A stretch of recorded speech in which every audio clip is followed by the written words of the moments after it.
हो। हाँ बोलो। 7वां अध्याय चंड और मुंड का वध। महिषामेधा ने कहा, दैत्यराज की आज्ञा पाकर चंड और मुंड चतुर्गिनी सेना को साथ लेकर हथियार उठाए हुए देवी से लड़ने के लिए चल दिए। हिमालय पर्वत पर पहुंचकर उन्होंने मुस्कुराती हुई देवी जो सिंह पर बैठी हुई थी देखा। जब असुर उसे पकड़ने के लिए तलवार लेकर उनकी ओर बढ़े, तब देवी अंबिका को उन पर बड़ा क्रोध आया और क्रोध के उनका मुख काला पड़ गया। इनकी बुटकियां चढ़ गई और उनके ललाट में से अत्यंत भयंकर तथा अत्यंत दुष्प्रत मुख वाली लाल आंखों वाली काली प्रकट हुई, जो कि अपने हाथों में तलवार और पाश लिए हुई थी। वह विचित्र खंड धारण किए हुई थी तथा चीते के चर्म की साड़ी एवं दरमुंड की माला धारण कर रखी थी। उसका मांस सूखा हुआ था और शरीर केवल हड्डियों का ढांचा था,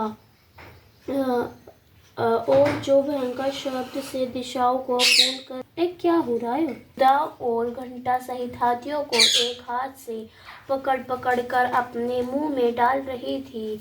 इसी प्रकार वह घोड़ों, रथों, सारथियों व रथों में बैठे हुए सैनिकों को मुंह में डालकर भयानक रूप से चबा रही थी। किसी के केशर पकड़कर, किसी की गर्दन पकड़कर, किसी के पैरों को दबाकर और किसी दैत्य को छाती से मसलकर मार रही थी। वह दैत्यों के छोड़े हुए बड़े बड़े अस्त्र शस्त्रों को मुंह में पकड़कर और क्रोध में भरकर उनको दांतों से पीस रही थी।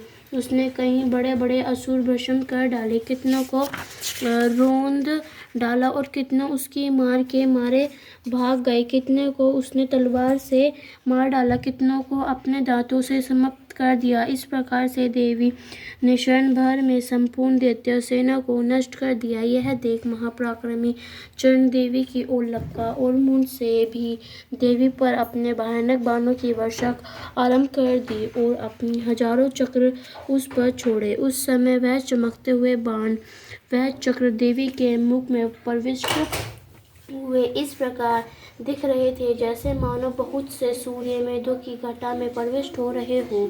इसके पश्चात भयंकर शब्द के साथ काली ने अत्यंत जोश से भरकर विकट अट्टहास किया। उसके भयंकर मुख देखा नहीं जाता था। उसके मुख में श्वेत दांतों की पंक्ति चमक रही थी।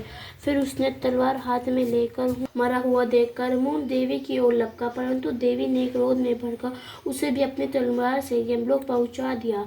चंड और मुंड को मरा हुआ देखकर उसकी बाकी बची हुई सेना वहां से भाग गई।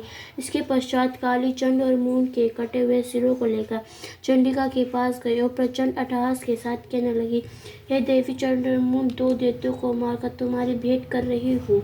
अब वो शुभ निशुभ का तुमको स्वयं वध करना है। महिषामेधा ने कहा। वहां लाए हुए चंड और मुंड के सिरों को देखकर कल्याणमयी चंडी ने काली से मधुर आवाज में कहा, हे देवी, तुम चूंकि चंड और मुंड को मेरे पास लेकर आई हो, अतः संसार में तुम्हें चंडिका के नाम से तुम्हारी ख्याति होगी।